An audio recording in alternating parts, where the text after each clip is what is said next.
Hello and welcome back to the Book Marketing Tips and Author Success Podcast. This is Penny Sansevieri and my awesome co-host, Amy Cornell, and we're back for another show. You know, we hit our 100th show a couple of shows ago, and of course, we forgot to mention it.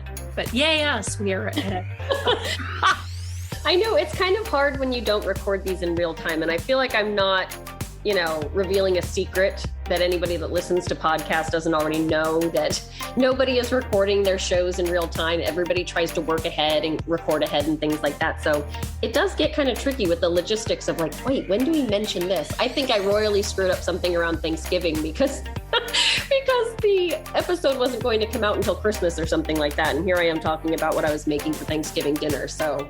Oh, that's right. I remember that we were talking and we got off the show and we were like, oh, that's going to make us sound really current. I know. Hey. So for what it's worth, it is kind of hard to time, when to mention these little tidbits, like the 100th show, because it's like, when is this going to go live again? I know it. And, I'm so excited because I have my very first in-person event on Saturday in 2 years. So I'm really looking forward to that. But it's weird, right? Because not having done an in-person event, and I hate to say this, but it makes you kind of lazy, right? So I don't know where any of my stuff is.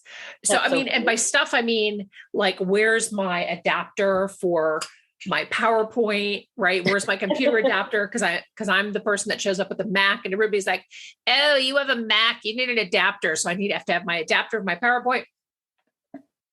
My trading cards, if any of you have ever attended one of my events, I do these trading, like these, they're not trading cards, they're marketing tips in these little pouches. So I have to do these pouches. And I feel like I'm just brand new. Like I've never done this before, but I'm really excited about it. And one of the things that I really like about doing in-person events is because, you miss that face-to-face time with authors. I really have missed that. But I get a really good chance to talk to authors both about what their challenges are with their book, what their wins have been, and specifically in what we're talking about today is their reader markets. Because a lot of times people come up to me after the event and say, I'm really struggling with my book, and here's everything that I've done. And as it turns out, a lot of it has to do with a poorly identified reader market. And which translates into absolutely everything. I mean, where we're going to pitch the book, who we're going to pitch it to. And let me just say up front that this podcast is not about trying to kill your ideas, but rather to maybe, sort of redirect that creative energy into something that's going to benefit your book and your book sales more.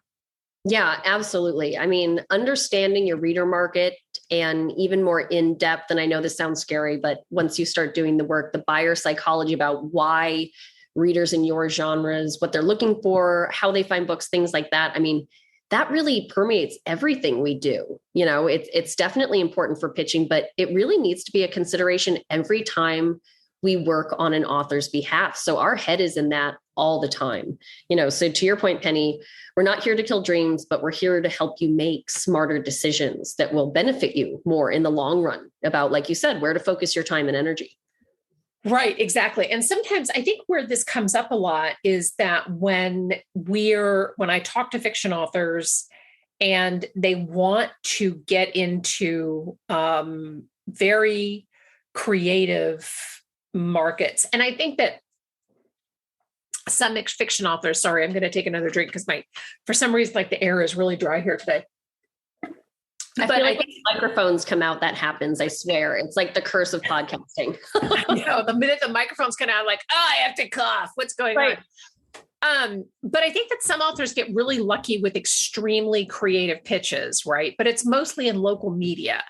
And by extremely creative pitches, what we mean is that you are tethering, and let me just go back to, again, because we talked about fiction. Let's go back to fiction for just a second again. Let's say if you have a character that's an eco warrior, and you want to pitch that to the media, you really actually have to be an ecology expert, right? So the the premise of this, or the idea, sort of the genesis of this podcast, was that we were seeing a lot of authors who didn't really understand where the gold was in their real market, right? And again, you can get potentially extremely lucky with these very creative pitches locally because they're always looking for topics. But Tom Clancy, just as an example, he used to be called upon as a military expert of sorts, but he had done tons of research, right? He was a true expert.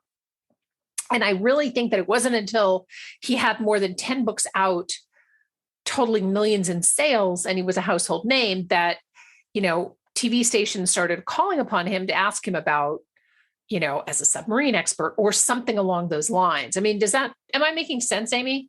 Yeah, absolutely. Because I think the biggest challenge with this, as the author, at least a lot of the authors we talk to that kind of want to make these big leaps, your book inside and out, right? Like, you've got all these great ideas because every nuance in your book. But when you're introducing your work to someone for the first time, be it a reader or someone in the media, everything really needs to click instantly, and a lot of that is dependent on genre tropes and genre expectations, so as a fiction author, if you come at them out of left field saying you have a news angle for them, their response, if you're even lucky enough to get a response to your pitch, is going to be like, wait, what? I don't understand where the news is in this, Right. So making that big leap with a fiction book and with your storyline and trying to make people understand why that should be classified as news is really difficult, and definitely few and far between does a fiction author really have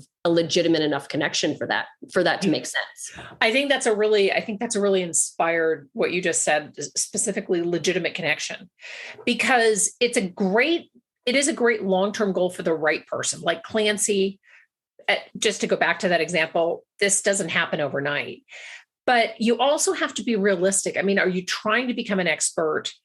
And I think a lot of authors would say, no, not really, but I have an interest in it. And I also have a day job, and that's okay. That's totally normal. But I think that's why it's smart to stay focused on your core audience. Because the other thing, though, too, is when you go off in these tangents of, let's use the eco warrior as an example, it's distracting unless your book is about eco-terrorism or something like that.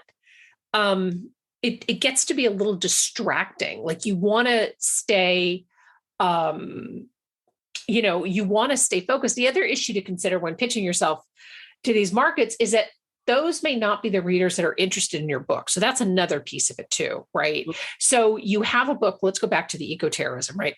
You have a book on eco-terrorism, you're like, I want to pitch this to the ecology market. Do you really? Right? Because, and Amy and I were talking about this the other day. She had an author who had a book that starred a university professor, and the author wanted to pitch it to universities because that was in their mind, their obvious tie. And as Amy said, your book inside and out, but there's no real interest there because the dots don't connect. And that's really what I am trying, maybe inarticulately trying to say. No, that's a really good point, Penny, because at the end of the day, and I think this is what we kind of have to coach our clients through when this comes up, the genre is the real attraction, right? Like, people mm-hmm. read based on their genre interests for the most part. So to get even more specific and to use the example, the college professor, if there's a thriller fan, if who you're pitching happens to be a thriller fan, but you've written a romantic comedy, starring a college professor, they are not going to read that book simply because they work at a university. Right. Does that make sense? Like, their allegiance isn't to your character just because they happen to have the same type of job. It's to their genre preference. Right. So you're kind of leading yourself down the wrong path by making the connections in the wrong places. So your eco warrior example is also a really good one. Like, if your suspense novel is classified as an eco thriller, you're going to be most attractive to suspense and thriller readers who also vibe with that environmentalism concept and how that's shaping our social and political climates. Like that's really hot right now. That's excellent. That's a great niche market to focus on and to find those people, because a lot of them exist. But at the end of the day, the fact that you wrote a character with these values doesn't make your book breaking news. And that's where, like, again, we're not trying to crush dreams here, but just, realizing that just because this character exists, doesn't equate to a newsworthy piece for a big national level media. But it is very much interesting to genre readers that are interested in that subgenre of thriller. And those people, are who you want to get in front of. Right. Exactly. And that's the example of when authors go hunting for readers and they cast their net really wide, which again, they want to go big, casting a net wide. I get it. But it doesn't necessarily equate to being able to pull in readers and call your book a success. You're better off getting more focused and making your message more personal to the exact right group of readers. And it may feel smaller, but quality over quantity is what because we see a lot of authors that spend a lot of money spinning their wheels in a lot of different areas. And it's hard. I mean, it's really, really hard to get, because you get really discouraged, and focusing in on your core audience, staying focused on who your real market is, will get you a better return. So if you feel like this is you, if you're like, oh my gosh, this is what I've been doing, just pull yourself back and reevaluate where your market. And we'll probably do a podcast on this after I get a chance to listen to it. But I downloaded this reader psychology. I love this geek stuff. This reader psychology from a conference that I was at, and I didn't get a chance to attend the session. So we'll definitely be talking more about that later. But, in the 21 years that I've been in business, I mean, it's a tough climb even for established nonfiction authors. And not to discourage everyone from no, don't use those nuances in your book. You can absolutely address those nuances, your story arcs, the characteristics of your book in blog posts and on social media. I mean, I think that's a really good place for that information, because I feel like, I think that for some authors, they feel like that nonfiction element of their book is a tether to some big media, but instead we're encouraging you to maybe use it in another way. Isn't that right, Amy? Yeah, I think that's a really good point, because we've done shows about trying to keep your book current, tying your book into what the current conversation is, whether it's popular culture or in the news or anything like that. So that's a really smart thing to do, but that doesn't always mean it's appropriate for pitching particular types of media. There's, like Penny said, a lot of other ways to use it. So any real life elements that are part of your book and using those, incorporating that into your brand and what you write about is really spot on. So if you're passionate about a particular topic and you incorporated that into your work of fiction, use that inspiration for what you write about, like Penny said, on your blog. Use it for inspiration for social content, as Penny said as well, because the more solid your brand becomes, the more likely you are to attract the right kind of readers. And that connection is really priceless when it comes to the kind of ongoing support you'll get from followers and how well they'll show up for your next release as well. So if you are passionate about something and you've worked that into your book, and if it is something that is a current conversation, absolutely use that in all aspects of your brand to kind of let people know these are the kind of books I write. And don't pigeonhole yourself into only being able to use that for media elements. Yeah, exactly. And an example of this is, we worked with an author who had a book about, it was a romance novel about someone who ran a dog rescue, right? And the author didn't necessarily want to become the expert on dog rescues, right? That wasn't her goal. But instead, what she did is she used pictures of rescue animals and things like that in her social media feed, which was cute. And she didn't saturate her feed with dog pictures, although I'm sure her readers would have loved that. But she used that sort of sporadically. And then she also tied some book events to rescue fundraisers and things like that. So she would, go in and sign her book and then donate money to the rescue and things like that. So that's how she tied that in, as opposed to saying, I am now an expert on dog adoption, dog rescue, et cetera, because that's a tough, that's a tough road to climb. But just to kind of round out this conversation, keeping laser focused on who your reader market is and going after them and staying true to that market is going to be your best way to success. Thank you again so much for tuning in. This is Penny Sansbury and Amy Cornell. I almost forgot my name. Don't you just love that? Like when the mic's on, you're like, hey, who am I? What is going on here? We love your reviews. So anywhere where you listen to podcasts, please leave a review. We are always so pleased to have listener feedback and show ideas. So please send those our way. This is the Book Marketing Tips and Author Success Podcast. Thank you so much for tuning in. Bye-bye.